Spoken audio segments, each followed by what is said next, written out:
Hello and welcome to the North Bank podcast. I'm your host, Ollie. I'm joined by Chris. Hi, Chris. Hello.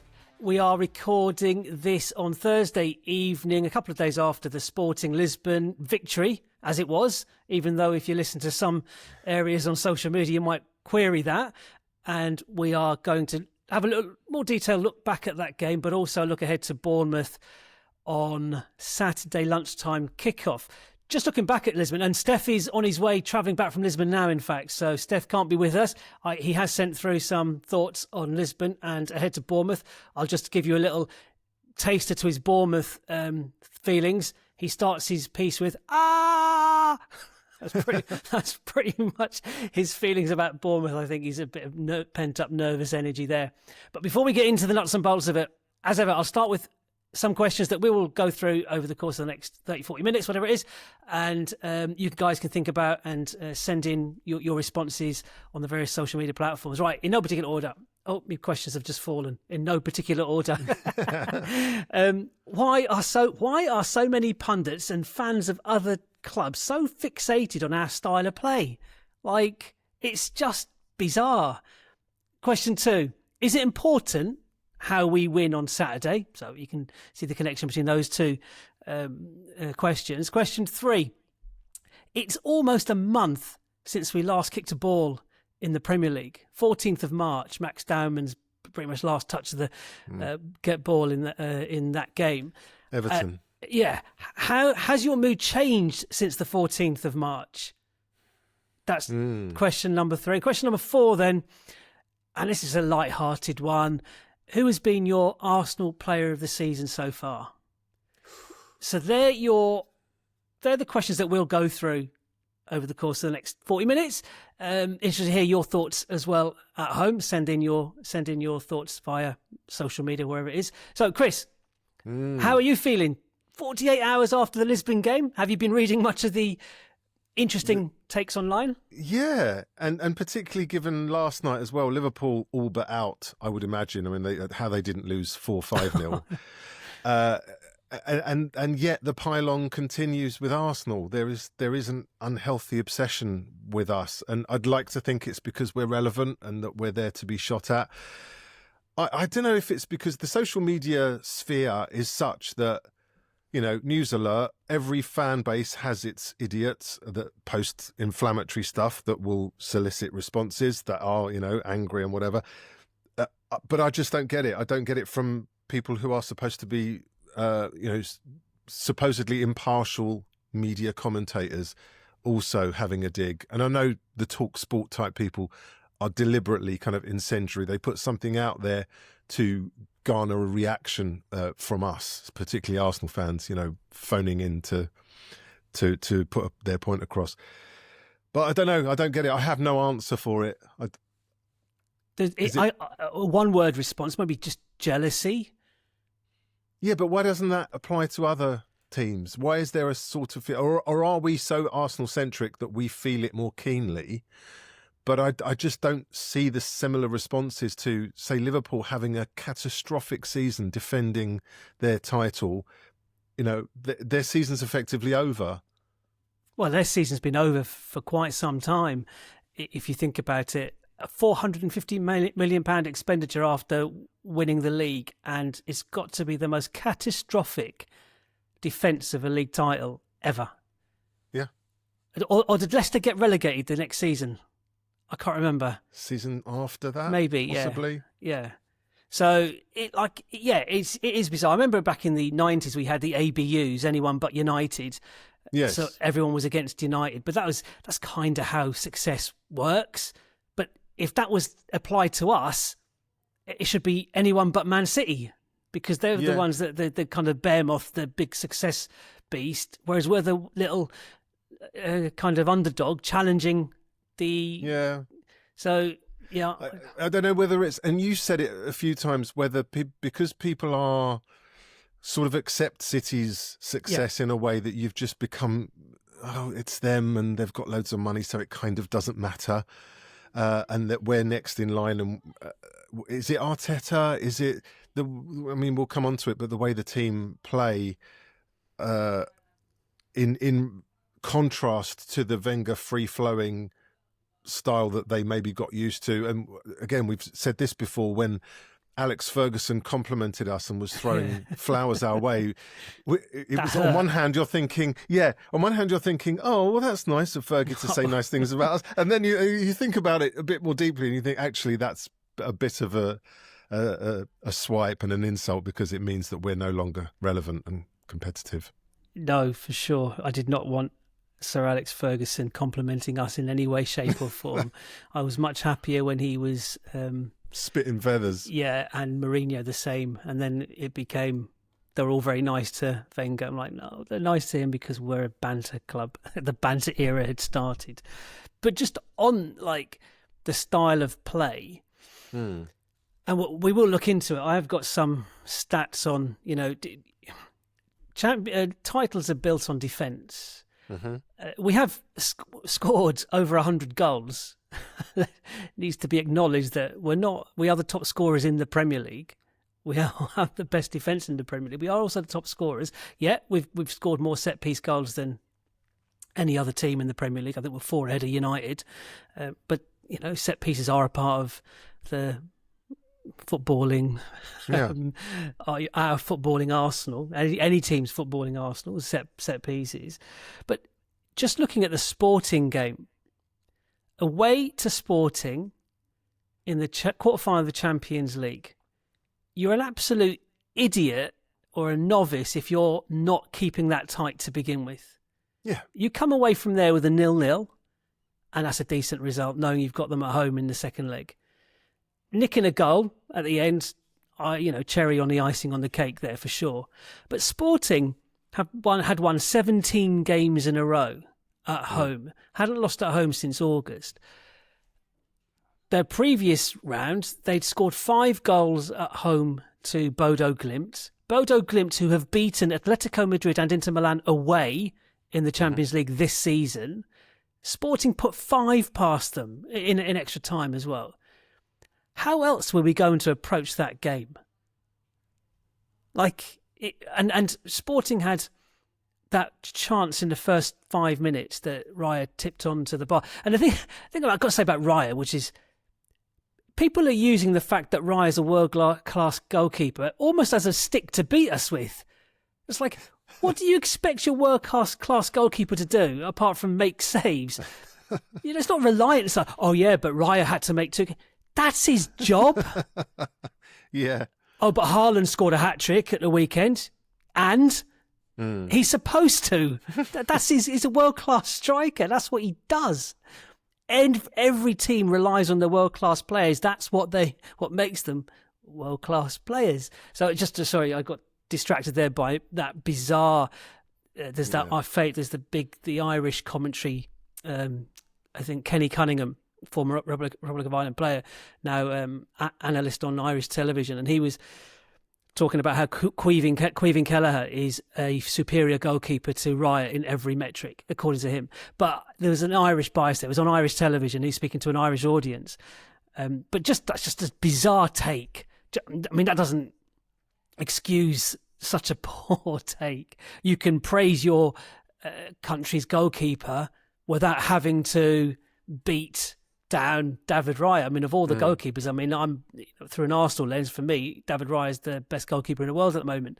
He just exudes calm, and he does pull off these world-class saves. He's 15 clean sheets in the Premier League. Yeah. Unbeaten. We're the only unbeaten team in the Champions League. We've played 11. We've, what is it? Won 7, drawn 4? No? Won 7, drawn fewer than that. Yeah, we won we won. No, 8. sorry, we've won 10, drawn 1, 7 Yes. clean sheets. Sorry, that's it. Yeah. I knew there was a 7 in there somewhere, but it's the clean sheets. But like, the stats on the Sporting game, they do paint a picture that it was quite a fair, like an even game. Like a draw would have been a fair result. Not a huge XG, but so we had 56% of possession. They had 11 shots to our 8. 5 of theirs were on target. 4 of ours were on target. They had 16 touches in our penalty box. We had 14 touches in theirs. Their XG was 0.84. Our XG was 0.78. The open play XG for them was 0.76, ours was 0.75. So we created very little from, even though we hit the crossbar directly from the corner, Madueke's corner, but that doesn't, that's got a 0 XG, I'm sure. And they had 3 corners to our 4 corners. It was a pretty even game. I think it was a textbook away performance in Europe. How do you feel about it? Yeah, absolutely. Particularly given it's the first leg, which feeds into what you were saying earlier about you'd be mad to go gung-ho in the first leg and not try and keep it tight. And I was just particularly impressed. I said this on our instant reaction as well. The way we controlled it second half was particularly impressive. I thought the way we stayed compact and just kind of kept them, basically kept them honest throughout the second half. You mentioned control and Control FC. You put it into our WhatsApp chat as well. Talk about Ødegaard. He seems to have divided opinion, but let me give you some stats in the second half, from the second half, before he went off and after he went off.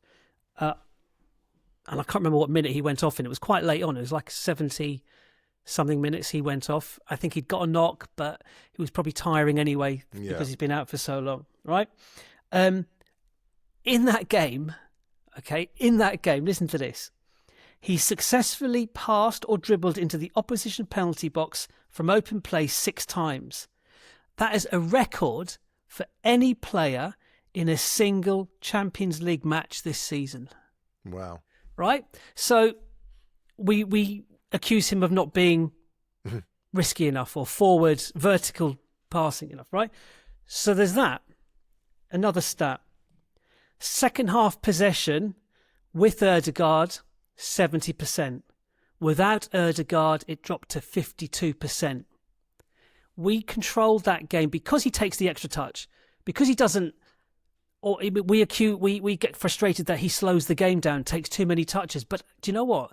That's what gains our control of the game. Keeping possession. Yeah. I'd be interested to know how many times he conceded possession or was dispossessed. I don't have that. I'd imagine it's not many times because he was very efficient. And what's the other one I've got there? Passes into the opposition half, 58% with him in the team, 49% without him in the team. We lost control when he went off. Havertz came on, and Havertz does what Ødegaard does, but as a striker. He's calm in possession, he can hold on to the ball, he can link up play, but as a striker, he doesn't have that same capability in midfield that Ødegaard has. And so we lost a lot of control, and all of a sudden then, they had more chances. They were playing more of the game in our third once Ødegaard had gone off. I was really encouraged by his performance in that game. Annoyingly, you could see him rubbing his knee before he went down, and he didn't go down because he received a knock. The camera was somewhere else, and then all of a sudden the camera was on Ødegaard and he was sitting on the turf. Now, he didn't go off straight away. I know he wasn't seen. We're recording this on Thursday evening. He wasn't spotted in any of the training pictures from the Emirates this morning, nor were Saka, Timber, Calafiori. On the positive, Eze is back in first team training, so he's available for Saturday, which is great. But it's like get the hand in the baton from Ødegaard to Eze and back. It's like. We need, I think our chances of winning the league title and going as far as we possibly can, i.e. winning the final in the Champions League, will be dependent on whether Ødegaard... We have a much better chance of achieving those 2 goals with Ødegaard playing the majority of the minutes remaining, I think. What was your thoughts on Ødegaard? Yeah, I mean, those stats kind of bear out what I saw as well in that very solid performance and just not ceding possession. Kind of like the metronome that you want, and I agree. I think with Havertz, he doesn't have that ability to get his head up and create space and find the pass that Ødegaard obviously has, and he's unique in that. We don't have many like him.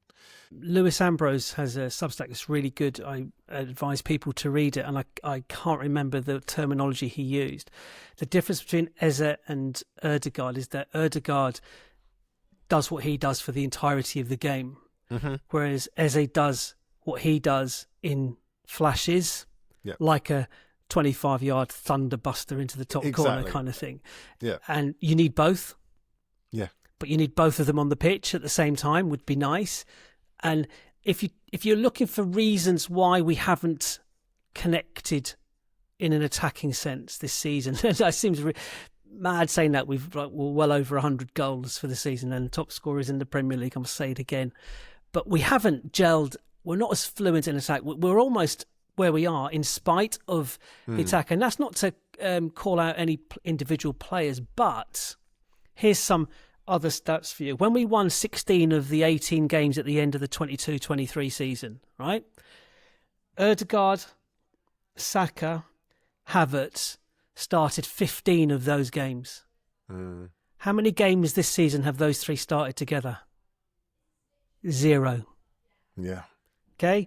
Ødegaard has played an hour or more in just 8 Premier League games this season with Saka. Wow. Like, that partnership, so basically 29% of the minutes, that's how much of the season we've had both Ødegaard and Saka available to us. They're struggling for form because of the nature of their injuries and the lack of game time, but also because they've not been playing with each other. Yeah. And it's all about partnerships. The Ødegaard-Saka partnership has been our most effective partnership in the last few years. And the way they can maintain possession, keep probing, they're relentless. And the breakthrough nearly, when we were kind of bemoaning almost the over-reliance on the right-hand side. Yeah. And Arteta's not discovered that or replicated that for the left-hand side. Although Calafiori offers a little bit more, maverick approach to the left-hand side. But I think, as Luis Ambrose says again, you win games you don't win games necessarily through repeated patterns, but having those repetitive patterns of play, and they wear the opposition down and they allow the space for the maverick player like the Eze to fire the ball home, or Saka as it has been up until this season. The player maybe we thought Gyökeres might be as well, to create a goal out of nothing kind of thing. And we've missed that in attack so badly that, of course, Arteta, people are accusing Arteta of being negative or cautious, and I've done it as well, I must admit, in his approach to the game. But Arteta's the same manager who was in charge of that team who won 16 out of 18 games at the end of the 22-23 season. He's been hampered by the availability or lack thereof of our key attacking players. So it's the relationships, isn't it? It's the relationships you build and then try to like you said about the left not being as strong as the right. Well, when have we had a consistent run of the ability to form those partnerships with the players that have been available? And that's what's hampered us, I guess, to a large degree. Also noteworthy to point out that two of our subs combined again. Mm-hmm. I read this, but I can't remember what it is. I think it's the 4th time that's happened in Europe this season, where we've scored a goal that has been assisted and scored by a sub. And I think that Arteta talked about his finishes at the start of the season and a bigger squad, and that's important. And Martinelli, you acknowledged him in the instant reaction that we did, that he deserves credit for creating that goal, and Havertz's run was fantastic, and his first touch was beautiful, and his finish was sublime. And he might not be a prolific goal scorer, but he is a scorer of really important goals. Havertz, like Champions League final for that lot in South London. Be nice if he could be remembered for a second one in the red and white. He'd be a lot happier with that as well, I'm sure. How are you feeling about the second leg? Yeah, confident, because I don't think they travel as well, and even at 0-0 I would have fancied us. So I'm relatively confident on that one. Did you watch Barcelona and Atletico Madrid last night? Yes, I did. Yeah, the sending off and the debating amongst us who we'd prefer in the semi-final should we get there. It's tough one because I kind of feel like with Barca, is our defence better than their attack is kind of where, because unquestionably their defence is not as good as ours. Are we going to be better than them in attack than they are against us? Is what I'm getting at. Watching a 10-man Barcelona totally dominate Atletico Madrid made me think, oh, no, I want Atletico Madrid if we get past Sporting. I don't think it'll be a game for the neutrals. Well, no, that's the thing, because they are more resolute, should we say. Having said that, they do possess a player I would love to see in the red and white of Arsenal. We were watching Alvarez. we were watching the game here, and I was saying to the missus, oh, they've got a player, Alvarez, who I'd love at Arsenal, and he just then made that run when he passed the ball through for the challenge that led to the red card and then took the free kick. And I'm like, oh my word. I mean, he's such a good player. Oh, yeah, we can lust over him later. Yeah. Let me just read out what Steph has said, because he's still on his way back he may be in the air now, on the way back from Portugal. On Lisbon, great trip, much food eaten, many hills walked, good times had. Heavy-handed policing aside, apparently a type 1 diabetic carrying biscuits is a major threat to society. I'll get him to elaborate on that story next time we're chatting. Visiting Sporting was great. Very urban setting for the ground. We were up in the gods behind the netting. Their fans were great. Their team threatened a lot, but Riot is just so good. Was a very safety-first approach, which for a tricky away Champions League game makes sense. To then snatch victory at the end using strength from the bench, topped off a great night. The goal gets better with every view. Only concern are some nonchalant moments, too many players to mention who underhit a pass or didn't challenge with conviction. Still, nothing will take away from the joy at the end. He may not be the most prolific, but Havertz scores some important goals. Yep. I mean, he's summed it up well there. Right. Okay. We've got a little break from the Champions League and a return to Premier League action for the first time in a month. 14th of March was our last game. How has your mood changed? Since the Everton game? Yeah. Or has it changed? I feel like this game has now taken on more importance because obviously we're out of the two domestic cups, having lost the final and the tie against Southampton. And now I'm kind of more invested in the Premier League, and I think we'd all agree this is now the priority by a long chalk, and it's just taken on that much more gravity for me.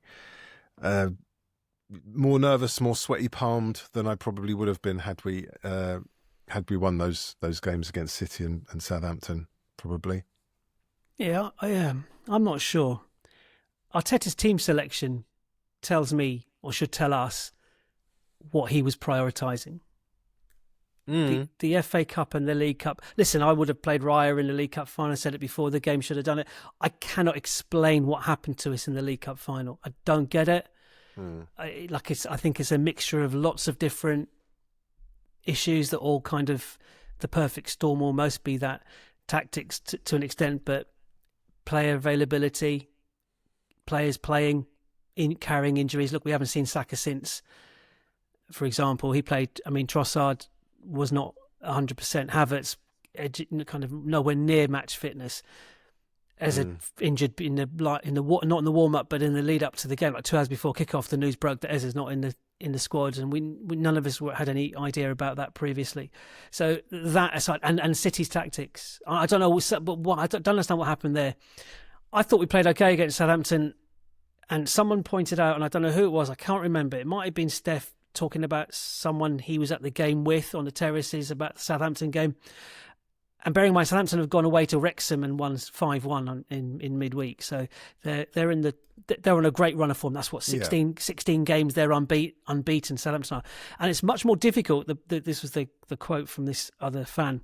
It's much more difficult to play a Southampton away than it would be to play a Wolves away or dare I say it, a Tottenham away, a team down the bottom end of the Premier League who are lacking confidence, not winning games, whereas Southampton are the reverse. No, Sure. obviously their player quality isn't as high, and we should have done better than we did. Yeah. I'm not saying that, but ask me, was I gutted at the outcome? I wasn't. No, I wasn't. And then when the draw occurred the next day and Southampton got drawn against Man City, I must admit, I was like, do you know what? There's a part of me quite pleased about that. Newcastle game stays at the weekend. We're not squeezing it in the midweek. You know, and that's not me. That's very much the way I was before. Look, I wanted to win the game. I love the FA Cup. Yeah. You know, the Newcastle Cup final back in the 90s was one of the highlights. You're trying to find positives, aren't you? But I don't have to look very hard. They are there. There's a lot of them there. The League Cup final, I think, was an anomaly. I don't know what happened there. The Southampton one, I get it. But and that's why I thought the response against Sporting midweek was really encouraging. Yes, for sure it was. Because it was much more like us. Much more like us in Europe, for sure. And I saw that as a bit of a breather from the domestic trials and tribulations, in that we're going away in Europe, the pressure's off in a way, to rediscover some form. And now we're back to the domestic game. And I know we haven't played the league game for a month, but the last domestic games we've played, we've lost. That's the sort of flip side to that. It's like, okay, come on, let's rediscover. Well, the Arsenal B team lost. Yeah, fair enough. I'll go with that. Is it important how we win on Saturday? No, not at all. For me, not at all. No, I just think it's a must-win game at this stage. I really don't care. And we've had a few of these where we haven't won convincingly. Everton, we didn't win convincingly. Brighton, do we care now? Do we look back with, wistful, oh, well, we should have hammered them? Who cares? No, the most impressive we've been in the recent number of games was home to Leverkusen. And I was really... again, Europe. Yeah, but what happened after that? We lost to City in the Cup final. It's like, that didn't quite work out the way I'd hoped it would. Well, we've got 15 clean sheets in the league this season. Only 6 of the last 17 campaigns have seen more clean sheets. We've still got 7 games left. Wow. We're 1 win away from having more wins than in 11 of the last 16 campaigns. We've got 7 games left. Like, if we don't absolutely obliterate that stat, then we're not winning the league, and I'm going on sabbatical. So our league form, and we're 9 points clear. Granted, that could be 3 points quite quickly, I guess. I don't know when City's game in hand is. I don't know, has that been scheduled? I don't think it has. Certainly haven't heard that it has been rescheduled. But if they win their game in hand and they beat us, it's only a 3 point gap. But conversely, we beat them. Well, title over. Beat Bournemouth, and we're 12 points clear, and with 2 games in hand, that psychologically gives us a huge edge as well. And it puts a lot of pressure on their kickoff. So, I mean, to answer my own question, it does not matter a jot how we win on Saturday, so long as we win on Saturday. Yeah. I couldn't care less. Well, so long as we got the 3 points. But if it's a 97th minute winner from Reece Nelson, I'll take it. Or if it's a 6-0 demolition job, I'll take that as well. I don't care. I think a comprehensive win adds a little bit of pressure to Chelsea. It takes another game out of the way for us. 6 to go, #6 to go after that if we were to win. I think Chelsea will definitely score against Man City. Man City's defence is not what it should be, could be, was. They're get-atable. I also think Man City will definitely score against Chelsea. But Chelsea are desperate for the points. Yeah. And I'm a bit loath to go too far down the hope road, because it's how I felt when Man City were about to play at Anfield against Liverpool. I was convinced Liverpool would take points off them. I'm convinced Chelsea will take points off And I'm thinking, yeah, but I've been burned before by that. And Man City are more likely to draw at home to Brentford than to draw away at Chelsea. That seems to be the way City, if you think City have drawn against Forest at home and West Ham away. Well, Burnley away and Brentford at home could be the two surprise draws where they turn up for Chelsea away. I don't know. But yeah, absolutely. If we could, if we could be going into the Etihad game with an 11-point lead because we've beaten Bournemouth and Chelsea have taken a draw from City. Yeah. And what greater statement could you make if you go to the Etihad and beat them? Yeah. Everyone's assuming they're winning that game. It's funny how everybody assumes, oh no, but they've got a game in hand, they'll win that one, and they're playing you, so they'll beat you, so that's 6 points into the. Everyone's assuming that. I'm like, well, hang on a minute. We don't need to win the game. No. We could, and City beat us in the cup final with their only 2 shots on target. Yes. So they deserved it. I'm not saying they didn't. But, we can't be all doom and gloom ahead of our trip. We're due a win there. We're looking too far ahead, aren't we? Yeah. Well, it's because they're all connected. Yeah, of course. And this is what we said before, that we're fans and we can't help but project and go, oh, if we can get 3 in that game and just 1 in that game and Man City trip up against so-and-so. Yeah, it's all ifs and maybes, but for me, I'm nervous enough about the Bournemouth game. Let's just get it across the line. Right. So I've taken your nerves and I've taken. Let me just read Steph's thing. As I said at the start, he prefaced his thoughts on the Bournemouth game with Yeah. We lost at home to them last season. It's a lunchtime kickoff. We have the chance to go 12 points clear of City. I'm fraught with nerves. No idea how we should approach it. Cheers for that insight, Steph. How are you feeling? I'm 12:30 is a funny one, isn't it, as a kickoff time, because it's not enough time to get lagered up and have a sing-song, and it may be the atmosphere needs a bit of a kick up the arse to get going, So I'm hoping that everyone brings their their A game to, in terms of support from the terraces, because I never like 12:30 kickoffs. I'm not going, actually. because I share my ticket with my good friend, and he's going to go and suffer in my stead. But yeah, I'm encouraged by the fact that Bournemouth did the double over us last season, and we've beaten them away. I thought we beat them well in that game. So I'm going to take some confidence from that and try and apply it to this. Yeah, I'm feeling a lot more confident than you two. No question. But Bournemouth's quite an interesting one. They're 13th. Yeah. They've drawn their last 5 games. Yes. Can you name the last team to beat them in the league? It wasn't us, was it? It was. Jeez. On the 3rd of January. Table. I mean, that's impressive. And I looked at it, so I think they've only lost 7. They've drawn 15. Right. And so they are a case in point of, I'm always banging on about how dangerous draws are, in terms of just giving a false opinion, position almost of, you've only lost 7 games. Well, I think Villa have lost more games than they're in 4th. So it's just one of those if-onlys, and we suffered from it last season hugely, where we drew games we shouldn't have. So no doubt they're a dangerous team. But look, they haven't got Semenyo. There's one bright thing. No. So let's be positive. They won away at Everton. That's their best away result in this run.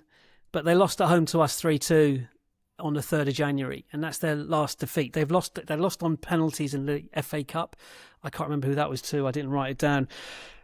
In terms of they've got a couple of 50 doubts. Kupri, one of them, but no big players missing for them. As I said, we're recording this on Thursday evening. The training pictures, more will come out tomorrow, of course, but no Timber or Saka or Calafiori or Ødegaard in the training pictures this morning from the training ground. Eze was there, pictured, so that's good. What's your team? Yeah. I did look at the injury situation. I didn't know about the training pictures, but I've got a couple of, optional positions, as we always seem to. Raya in goal. I've got Timber/White at right back. Saliba, Gabriel, Calafiori again. I didn't know that he was not in training. That could be a problem because I think MLS is... I'm hoping it's just to manage his minutes. He's played a lot. He played 120 minutes in it for Italy as well. Yeah. Well, let's assume he's playing then for the sake of the team selection, and let's assume Timber's playing as well. Come on. Zubimendi, Rice. The Ødegaard one is tricky because let's just say he makes the game, and then I'm starting Madueke instead of Saka, and Saka goes on the bench for me on this one, and then Gyökeres starts up front and Trossard starts on the left. Okay, Steph's team, he's got Raya in goal, Timber, ? Obviously, Saliba, Gabriel, Calafiori, Zubimendi, Rice, Ødegaard, Saka, he's put ? As well, Gyökeres and Trossard. So that's very similar to your lineup, if not the same.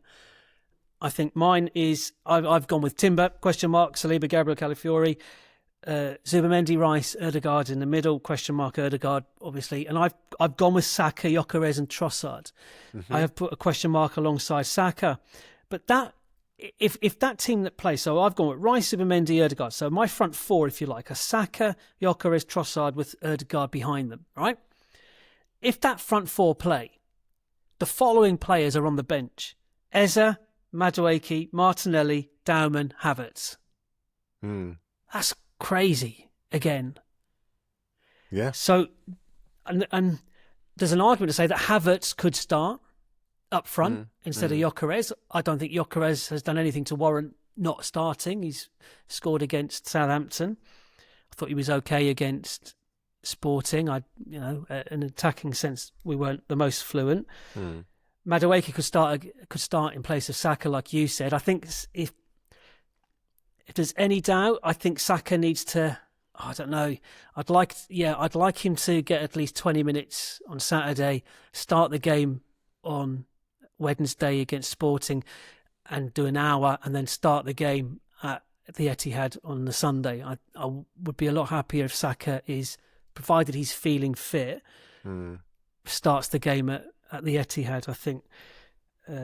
Although Madueke, I think's done, like, he's a bit maverick, a bit unpredictable. I like his directness, and he's been pretty effective recently. Eze, if Ødegaard is injured, Eze then will Eze start?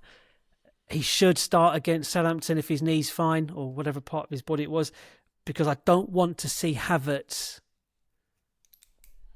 back there. I don't want to see a midfield three of Zubimendi, Rice and Havertz at home to Bournemouth. I'd worry about where our creativity's coming from. Yeah. There. Martinelli, rarely has a player frustrated me and entertained me in equal measures. I don't know think it'll ever change, will it? It's... No. I love him and I hate him. Yeah. But the hate isn't like hate. No, it's frustration. It's frustration. Yeah. It's that he's the inconsistency. Yeah. And again, like, yeah, he'd be a world class. He would be a world class player if he had that, his top end consistency. But I mean, there's plenty of players like that, I guess. Well, he sort of cemented his super sub status against Sporting, didn't he? Great impact sub. Yeah, and with Gyökeres starting, I think Trossard is a better option not alongside him, but on the left hand side. What's your score prediction? Well, given my nerves, perhaps surprisingly, I'm going 2-0 to us. Solid defensively, even if it is White. I thought White was better against Sporting. I thought he grew into the game a lot more. I thought he was awful against Southampton. If it's him or Mosquera could start right back in place of Timber. If Timber doesn't make it, I'd be okay with either of those. But if you've got Raya, Saliba, Gabriel with Rice and Zubimendi in front, that's a pretty secure and solid defensive unit. That should be good enough to keep Bournemouth at arm's length. Should, always caveat that. Steph, Steph has returned to last season. Steph, he's predicted a 1-1 scoreline, and I did have an argument with him via WhatsApp as a consequence of that. And I said, because I'm feeling quite confident. I've gone for 3-1 Arsenal, and I had written 4-1 down first, and I've scribbled out the 4 and put the 3. I don't know why. And I always get us conceding a goal. Even though we're more likely to not concede a goal than concede a goal perhaps at home, I can't help it. It just makes me feel better when the other position do actually score. No, I predicted that. That's fine. They're allowed 1 goal. Oh, I'm I allowed see. that, even if it comes first. But I'm feeling the way about this game that I was about the Aston Villa game at home and the Everton game at home, really confident. And I think I predicted 4-1 in both of those. Now, we won both of those games in very different fashions. Although Villa game was 0-0 at half-time, but that second half was pretty dominant and we came out 4-1 winners. The Everton, not so much. Was it 89th minute Gyökeres goal, 97th minute Max Daumann goal? Steph did point out that he also predicted us to draw both those games. So we're on. We're going to win. Guaranteed now. Nailed on. Yeah. You've even predicted 1 goal to be chalked off. That'll be for VAR. Yeah, that'd be great, wouldn't it? Yeah. Anyway, Saturday lunchtime, 2 more sleeps. So used to dealing in... That's how we deal with time. The boys ask, how long till? Well, it's about 5 sleeps because they understand that. But for me now, that's how I condition time. Sleeps, 2 in more a week sleeps. this week that feels like it's gone very quickly because of Easter as well. It just felt like Monday was a Sunday and now we're Thursday. So don't know where I am. Yes, true. It's true. Anyway, wherever you are, get through the next 2 sleeps. And bring the noise if you're going to the game. Myself and Steph will be outside block 6 if there's anybody at the game. Come and say hello. And it'll be exciting. It's going to be a nice, comfortable win. We're going to be 12 points clear. Hopefully, we'll all be able to watch Match of the Day. And our instant reaction after the game in jubilant style, hopefully. Yeah. You got to think it. You got to manifest it. Anyway, right. Cheers for the chat. Cheers for listening. Cheers for watching. Enjoy the next couple of days wherever you are. We'll be back for the instant reaction after the Bournemouth game. Take care. Bye-bye. Bye now. The North Bank, an Arsenal podcast. Subscribe, rate and review on your app and find us on your socials at North Bank Pod. Email hello@thenorthbankafc.com and check out our website, thenorthbankafc.com. Produced by the Podcast Company.